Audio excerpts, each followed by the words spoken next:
আমরা বাংলাদেশিরা জাতিগতভাবে কতটা নিচু, গতকালকের একটা ঘটনা দেখেন। গতকালকে সারাদিন এত বেদনাদায়ক একটা ঘটনা। মাইলস্টোন স্কুলের অ্যান্ড কলেজের যে বিমান বিধ্বস্ত ঘটনা। আমি বুঝতেছি না এই ঘটনাকে কেন হাইড করতেছে সেনাবাহিনী।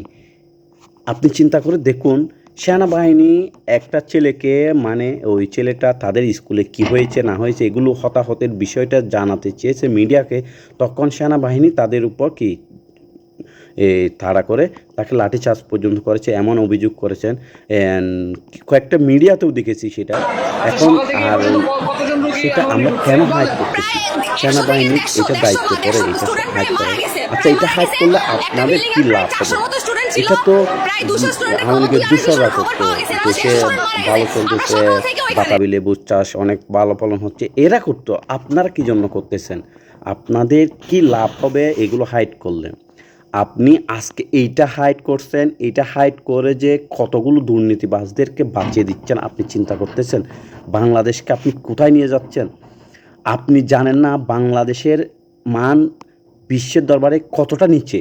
আপনি যদি কোনো দুই একটা দেশে ঘুরেন তারপর বুঝতে পারবেন যে বাংলাদেশের মান কতটা নিচে, কতটা নিম্ন।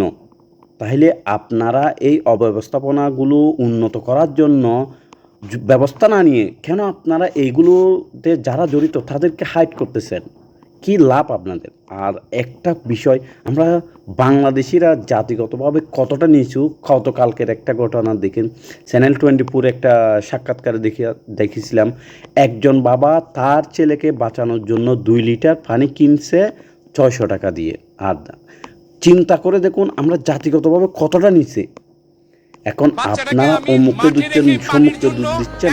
আপনারা দেখুন গতকালকে সিএনজি ভাড়া নিচ্ছে 1000 টাকা, রিক্সা ভাড়া নিচ্ছে 20 টাকা, 30 টাকা রিক্সা ভাড়া নিচ্ছে, 100 টাকা, 200 টাকা। এখন আপনারা চিন্তা করে দেখুন আপনারা কোন পর্যায়ে, আমরা কোন পর্যায়ে আছি, মানে আমরা জাতিগতভাবে কোন পর্যায়ে আছি, কেন করতেছি এগুলো? আমাদের কি লাভ? বাংলাদেশের দুর্নীতিটাকে যদি হাইড করি কি লাভ আমাদের? আমরা কি দেশের ভালোর জন্য করতেছি? একবার চিন্তা করে দেখুন, সেখানে যদি আপনার ফ্যামিলি থাকতো, আপনার ফ্যামিলির অবস্থাটা যদি হাইড করতো তখন আপনার কেমন লাগতো?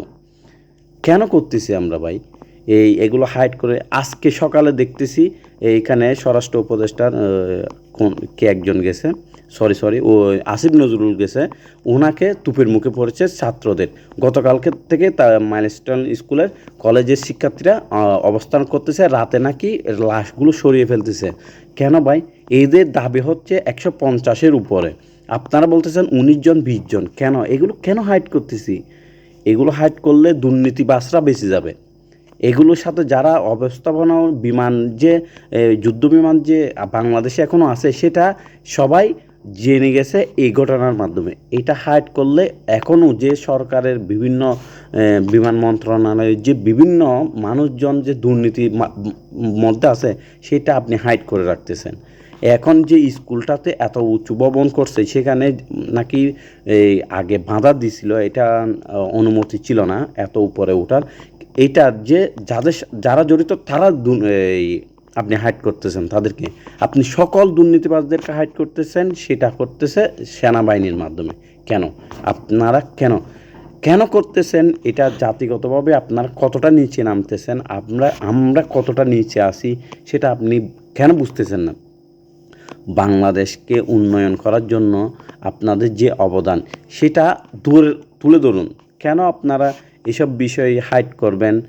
আর যেগুলো হাইড করার না সেগুলো সমানে প্রচার করবেন কেন ভাই? বাংলাদেশটাকে সুন্দরভাবে সাজাতে হলে সবসময় ন্যায়ের পক্ষে থেকে সত্যটা তুলে ধরতে হবে, তাহলেই বাংলাদেশটা সুন্দর হবে।